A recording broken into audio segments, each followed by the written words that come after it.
Hey everyone, and welcome to today's Explainer. We are jumping right into things today because we're looking at one of nature's literal masterpieces, the biological survival kit we all know as a seed. Whether you're a total biology nerd or just looking to understand the natural world a little bit better, you are in the exact right place. We're going to unpack how plant life actually begins, step by step, right from day one. So I want you to picture an everyday seed for a second. Maybe it's a sunflower seed you'd snack on, a dried bean from the back of your pantry, or even just a tiny kernel of corn. When you hold it in your hand, it feels like a completely dry, lifeless little pebble, right? But we know that's not the whole story. There's a massive mystery here. How does that hard, dry little object totally transform into a living, breathing, growing plant? What kind of wild machinery is trapped inside, just waiting for its big moment? Well, that is exactly what we're going to figure out today. Okay, let's dive into this. Here is our roadmap for the explainer. 1. What exactly is a seed? 2. The magic of germination. 3. What's inside a typical seed? 4. Comparing maize and gram seeds. And 5. A quick final revision of plant life. Section 1. What is a seed? Unlocking the biological survival kit. So, biologically speaking, a seed is a mature ovule. In a flowering plant, the seed develops right after fertilization happens. But honestly, the absolute best way to think about a seed is like a perfectly prepared packed lunch for a road trip. It holds two absolutely crucial things: a very young baby plant, which we call the embryo, and a stash of stored food to keep that embryo alive. When the conditions are just right, that embryo uses its packed lunch to develop into a brand new plant. Section 2, the magic of germination, waking up the seed. Germination is this amazing process where a seed wakes up and develops into a seedling under suitable conditions. But what are those conditions? Well, a seed is actually kind of stubborn. It demands a very strict combination of environmental factors before it decides to activate. Specifically, it needs water, it needs oxygen, and it needs a suitable temperature. Without that specific trio, the seed just stays asleep. It waits. But when those three elements finally show up, oh man, the magic starts. So the crucial point is exactly how this biological time-lapse unfolds. Step 1 is water absorption. The dry seed acts literally like a sponge, soaking in water and swelling up. Step 2, all that swelling causes the outer seed coat to get soft and finally break open. Step 3, the baby plant makes its first move. The young root, which is called the radicle, emerges and grows downward into the soil to anchor the plant and hunt for more water. Step 4, the shoot, called the plumule, pops out and pushes upward, racing toward the sun. And finally, step 5, the seedling fully develops. Leaves start to form, and the young plant begins making its own food through photosynthesis. It is just an incredible sequence. Section 3, inside a typical seed, unpacking the kit. To truly appreciate what a seed does, we have to look at its fundamental architecture. The structure of a seed refers to the specific arrangement of three main things: a protective covering, the stored food, and the embryo itself. This is our basic framework for seed anatomy. Let's unpack those three main parts, shall we? First, you have the seed coat. You can think of this as a super tough biological winter coat. Its entire job is to protect the fragile life hiding inside from damage, disease, and drying out. Next up, you have the food storage. This is that built-in pantry we talked about earlier.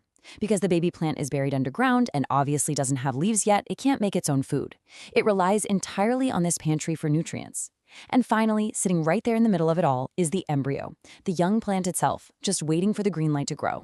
Now, when we zoom in specifically on that embryo, we see it isn't just some random blob of cells. It already holds the literal blueprints for the future plants.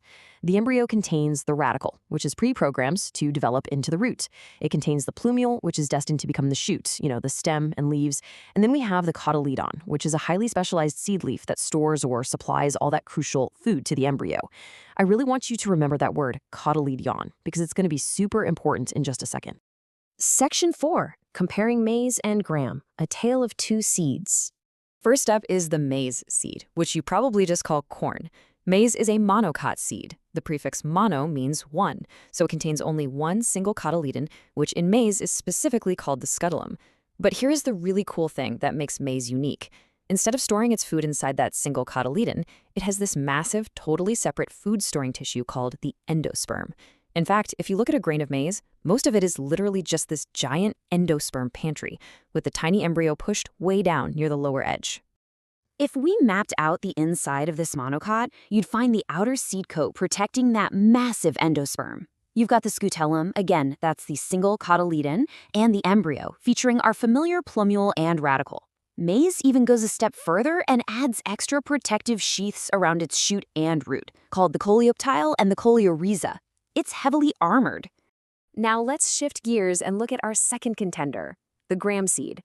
Think of things like chickpeas or lentils. The gram is a dicot seed. The prefix di means two. So unlike maize, it contains two cotyledons. And here is the major structural difference, folks. The gram seed completely lacks an endosperm. It doesn't have one at all. Instead, it relies entirely on those two large, fleshy cotyledons to store all the food that the developing embryo is going to need.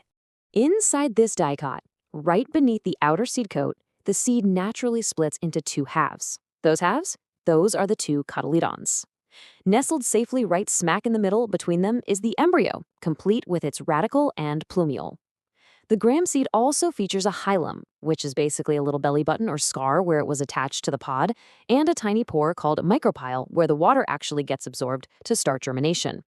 And this brilliantly illustrates the key differences side by side. By type, maize is a monocot, while gram is a dicot. Maize has just one cotyledon, gram has two. And for food storage, maize uses that specialized endosperm, while gram relies completely on its cotyledons. It is just a fantastic example of biology using two totally different evolutionary strategies to achieve the exact same goal, keeping that baby plant alive and kicking. Section 5, let's revise plant life. The final revision. All right, here is your ultimate cheat sheet to wrap things up. First, what is a seed? A seed equals an embryo plus stored food. It's the ultimate biological survival kit. Second, what is germination? It's the process of a seed waking up and developing into a seedling, but it absolutely requires water, oxygen, and a suitable temperature.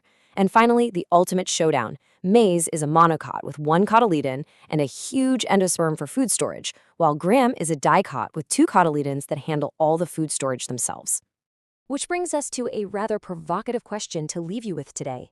If all of this incredibly complex, intricate machinery, the protective coats, the chemical sensors waiting for water, the perfectly packaged embryos, is hiding inside just a single, tiny, seemingly lifeless seed, what kind of amazing biological secrets are hiding inside the rest of the fully grown plant? Thank you so much for joining me for this explainer today. I really hope breaking down this structure helped you visualize the amazing beginning of plant life. Keep exploring, stay curious, and I'll see you in the next one.